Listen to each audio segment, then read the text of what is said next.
Hey, Milwaukee Gen 3.5 5 amp hour battery, fully charged and on 3-speed.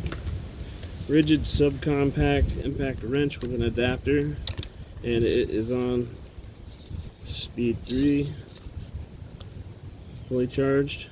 And I've tried to film this about 3 times now, because it keeps slipping off the bits. So here we go. 3, 2, 1.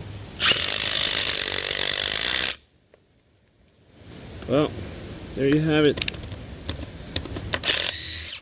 I'll run one down just real quick with this and see how slow it is. Here we go.